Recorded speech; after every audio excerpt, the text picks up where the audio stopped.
Another very important application of the second concept of five are personas. There are two personas in direct juxtaposition and that are designed by God in their relationship towards one another under consideration of the second concept of five. In the very same manner in which we have observed two directly juxtaposed objects that are engaging in mutual exclusivity, so are these two personas directly juxtaposed and engage in mutual exclusivity as well. In the very same manner in which we have discussed the juxtaposition of a transcendent object and an immanent object, so is one persona on the one side transcendent and the other persona on the other side immanent. The transcendent persona, in that sense, is consistent with the transcendent object of the second concept of five.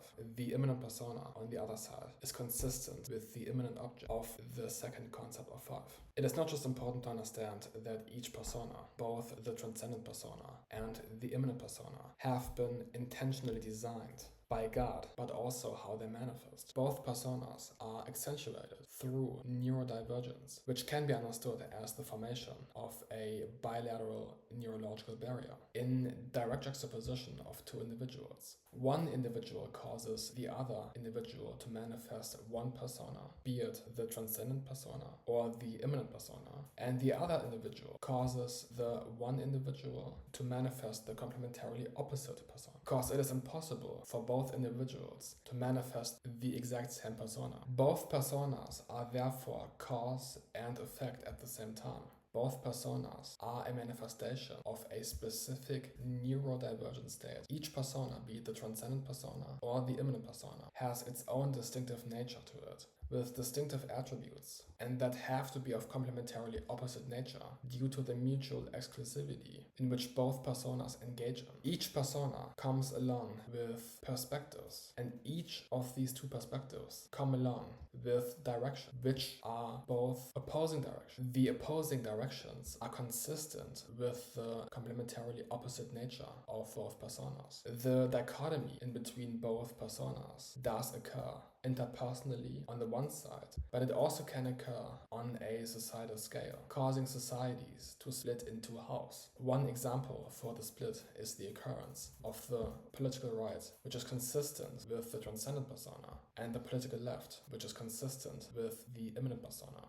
The political polarization in societies is therefore an occurrence or a manifestation of the dichotomy that is acting in between both personas. The difference in the same aspect does cause a neurological split between both, which is the reason for why racial segregation occurred, with the white person manifesting the transcendent persona with the superior perspective, and the black person manifesting the immanent persona with the inferior perspective. The difference in the same aspect is consistent with the simultaneous occurrence of convergence and divergence, which is distinctive not just to the two directly juxtaposed objects of the lesser duality that are engaging in mutual exclusivity, but are also adapted and physically applied in the way both personas, as their own neurodivergent states, act against one another. Interestingly, the same aspect is being consistent with convergence, and the difference within this very same aspect is consistent with a divergence that is acting in between both personas. Here I give you an overview over the direct juxtaposition of both personas.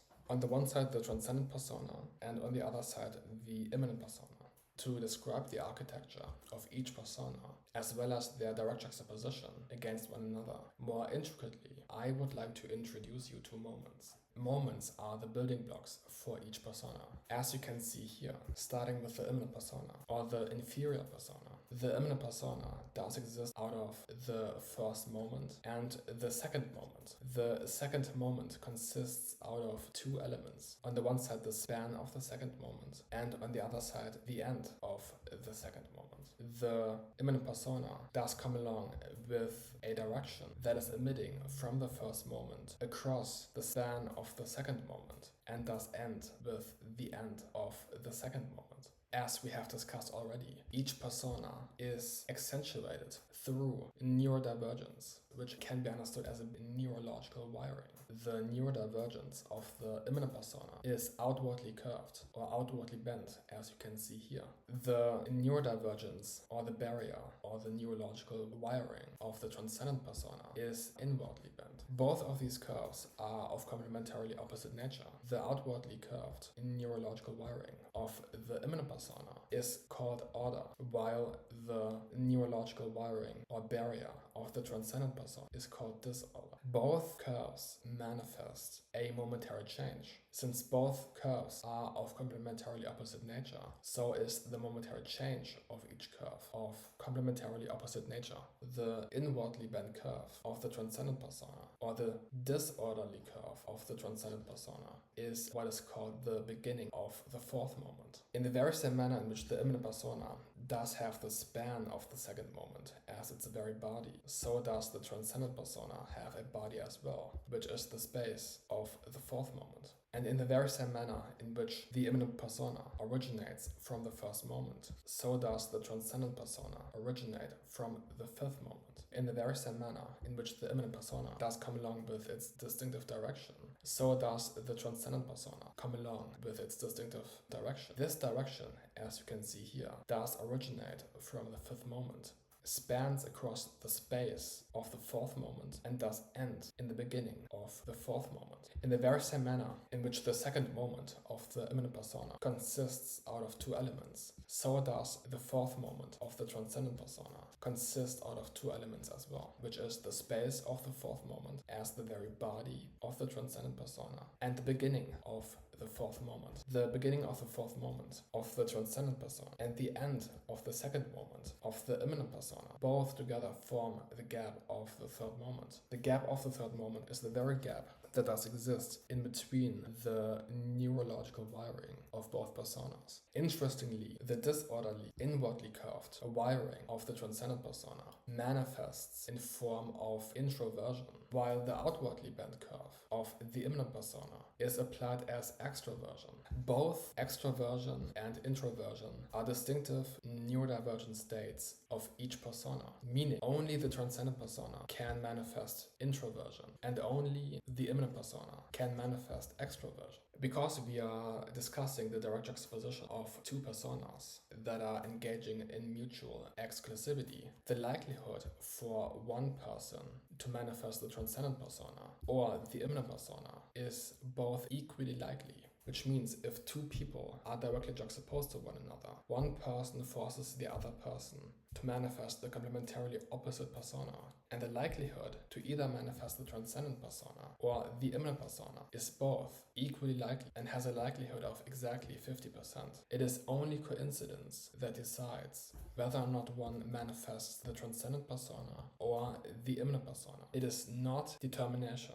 Once the allocation of a persona has been achieved, it is irrevocable and cannot be changed. And whoever manifests the transcendent persona as neurodivergent state will continue to manifest the transcendent persona, and whoever manifests the immanent persona as neurodivergent state will continue to manifest the immanent persona as neurodivergent state. As we have discussed already, the allocation of the transcendent persona and immanent persona does not just apply to two directly juxtaposed individuals, but also applies to societies as a whole. The transcendent persona is consistent with the political right, and the immanent persona is consistent with the political left, since it is coincidence that it decides whether or not one does manifest the transcendent persona or the immanent persona. Political orientation is therefore not a matter of personal preference. It is grounded in nothing but coincidence. Another very interesting application of the disorder of the transcendent persona, next to introversion, is privacy. Another very interesting application of the order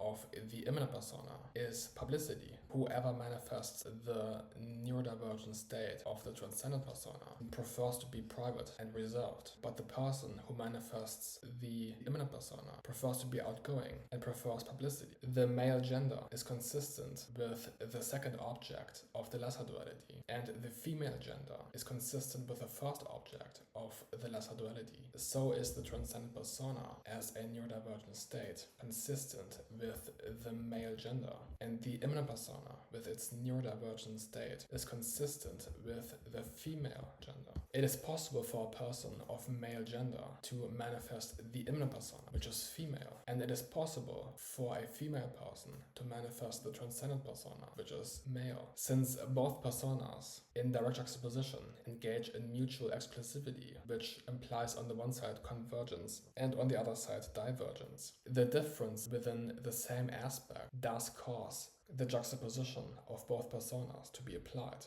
Therefore, a difference in skin color does demand the actual application of both personas, meaning the neurodivergent state of the transcendent persona in direct juxtaposition to the neurodivergent state of the immanent persona, with the one being of white skin color manifesting the neurodivergent state of the transcendent persona, while the one with black skin color does manifest the neurodivergent state of the immanent persona. Because the transcendent persona is directed away from the fifth moment as its origin towards the beginning of the fourth moment across the span of the fourth moment, the direction of its perspective implies superiority, because the perspective of the immanent persona originates from the first moment, does end in the end of the second moment, and does span across the span of the second moment. Its perspective implies inferiority.